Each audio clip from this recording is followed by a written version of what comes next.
April 1, 2018 at 12:10 a.m. Following the Israeli massacre of 15 unarmed Palestinians in the Gaza Strip on the 30th of March, Dr. Anas Al-Takriti wrote the following to the President of the Board of Deputies of British Jews, Mr. Jonathan Arkush, March 31, 2018. Dear Mr. Arkush, firstly, allow me to wish you and the entire Jewish community Chag Kasher Vizamayak, wishing you all many blessed returns.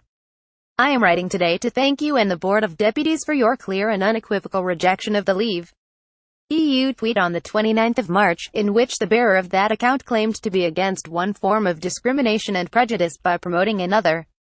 Your response made it clear that unless all and every form of this disease are fought in unison, the bigots will have their way, and that the presence of any form of racial or religious discrimination is a threat to all races, faiths and groups.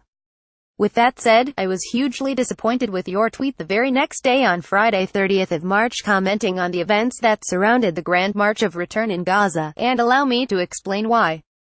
The alarming developments, which you referred to in your tweet, were basically the killing of 15 and wounding of 1,500 Palestinian marchers.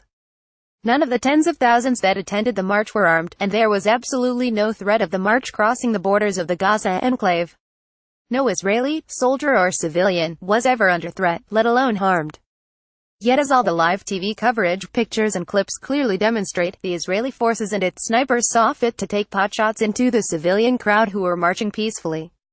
The Gaza Ministry of Health reported 773 live rounds were fired and most of the dead and injured had wounds to their upper torso. Haaretz newspaper broadcasted a Palestinian youngster shot in his back while he was running away from borders.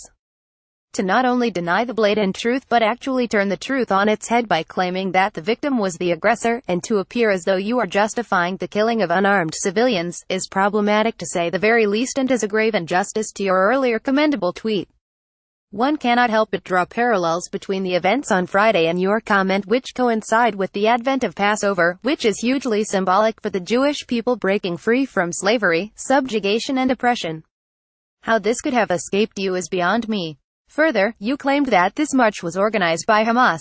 This is factually untrue and incredibly unfair to the Palestinian people and to the organizers of this event.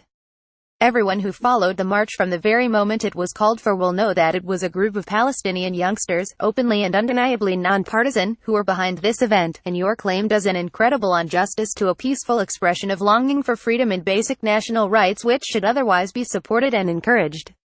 You go on to suggest that the Palestinians should return to the negotiating table, yet you neglect to consider the built-up frustration of millions of Palestinians who for 50 years of unfulfilled UN resolutions condemning the Israeli occupation, the separation wall, the illegal settlements, the systematic expulsion of Palestinians, the illegal annexation of Jerusalem and much more, were met with a callous decision by the U.S. President to decide on Jerusalem with one fell swoop, proving the futility, indeed wastefulness, of those negotiations. Consider also, if you will, the state of the almost 2 million residents of the Gaza Strip, who have been living as virtual prisoners, suffering a strangulation in all but name for the past 11 years with absolutely no hope of any resolution. If the battle against all forms of discrimination and prejudice are to be won, none of us can afford to be hypocritical or to play politics with human values of justice and truth. In the same way that I do not regard an attack on a Muslim state as having anything to do with Islamophobia, I fail to see how being critical of the practices and policies of Israel could be conflated with the evil of anti-Semitism. I am sure you agree with me that as humans, and regardless of our religious or political backgrounds or affiliations, we must defend each other's rights. For us, it also means we will always be critical of any state, Muslim or otherwise, which adopts policies that violate our universal human values. My hope is that you apply this maxim to the practices of Israel, rather than giving it carte blanche to do as it wishes with no accountability. Kind regards, Dr. Anas Al-Takriti, President, Muslim Association of Britain.